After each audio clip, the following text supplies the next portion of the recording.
Hey guys, Tiffany Ofili Porter here, where I discuss all things life after sport. We have Melissa here. You guys that are regulars on the channel, you already know that Melissa is my loctician for my Sisterlocks.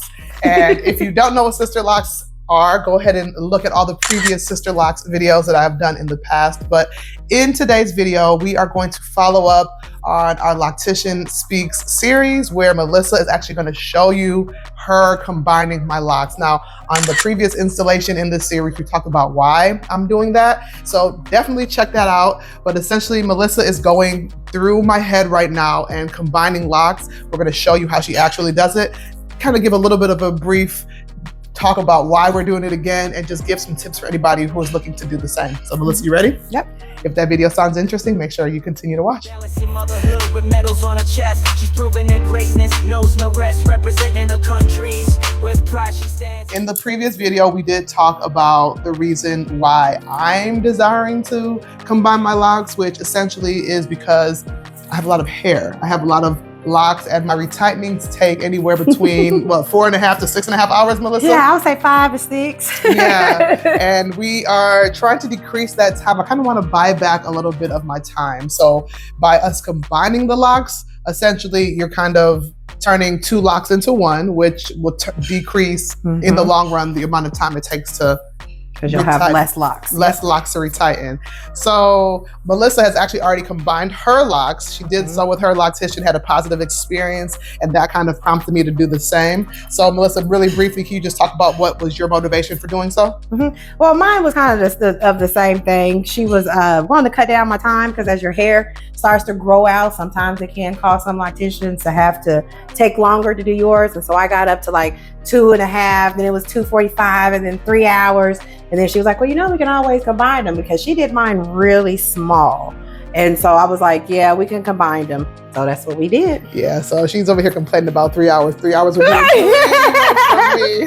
Girl, I can't imagine no 5. I'm just that's the okay. thing. And again, I've mentioned it before in the past, but it's not because Melissa is a slow loctician. She's a master at her craft. It's just that I have a lot of hair. I've had like 4 locticians, and they've all said the same thing. So High density, yes. And I mean, I'm grateful for it, because I do love volume. I do love that big, full look on my hair, but you kind of pay for it on the back end when it's time to go and retighten them. So that is essentially why I decided to do this. And today is the day where we are doing it. So Melissa, can you talk a little bit about your strategy on with how you're doing it? Right, but just before I get into that, when you actually go and decide to get Sisterlocks, that might be a consideration when they ask you about size. Yes. Is to think about the time it's going to take to get those retightenings. And so I would ask them, what size, do you normally get done within 2 hours or something like that? That is such a because I wish I would have known. Same, 100%. Knowing Save you some money. Money, time, all the above. Like, knowing what I know now, as much as I love my hair, I definitely would have still gotten Sisterlocks, but just the larger size of the Sisterlocks. So we have less time to commit each 4 to 6 weeks. Exactly. Yes, I agree.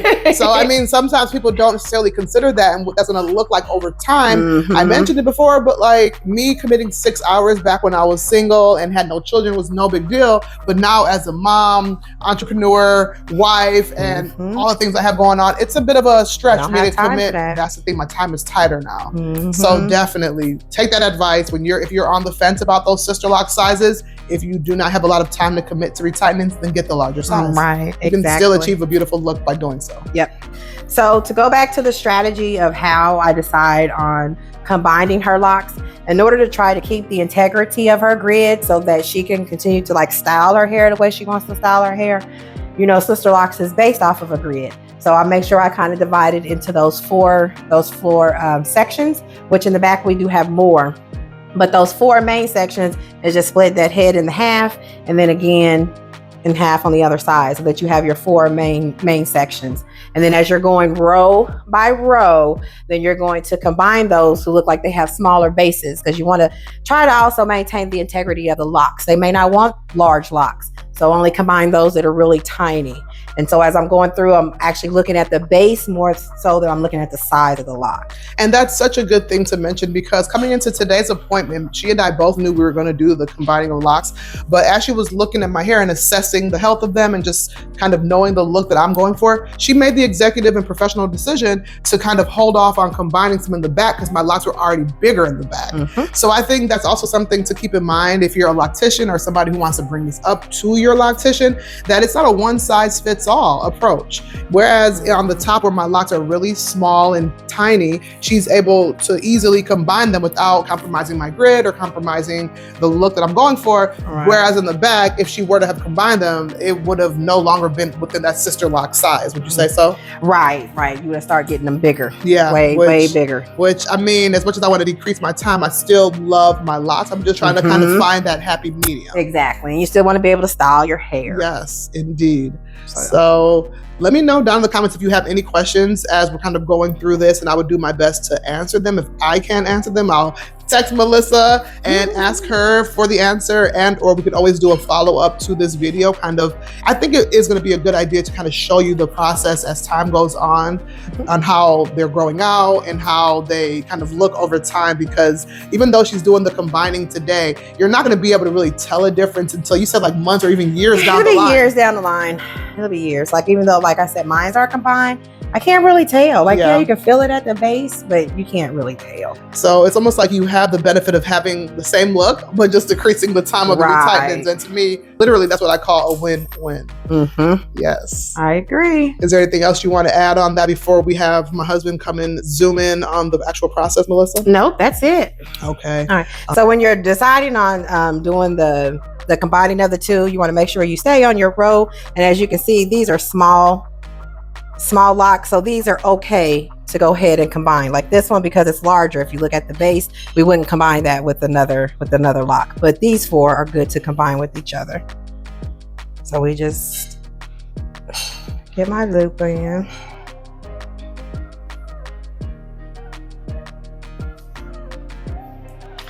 And then you just go through. You want to make sure that you keep to the same turn pattern that you use on their head. You just keep to that same one as you're going through and doing them. And you don't want to do them too tight. So see, now that's combined, and it's just going to be that small at the end. And of course, these are going to stay separated. And then eventually, Melissa, you said after years of it growing out, we'll cut off that one cut there. Off that Y. So when it gets to the length that you want it, then yep, you'll cut this Y off. And then real quick as well, Melissa, we mentioned it in the previous video. Can you talk about why we extended our retightening interval to 8 weeks on this particular time? Because it gives me more space to do more turns with. So like that one right there, you see I probably only did like 3. If she would have came back sooner, I probably wouldn't have had that much room to be able to even do that 3, which didn't look like a lot, but it's what I needed.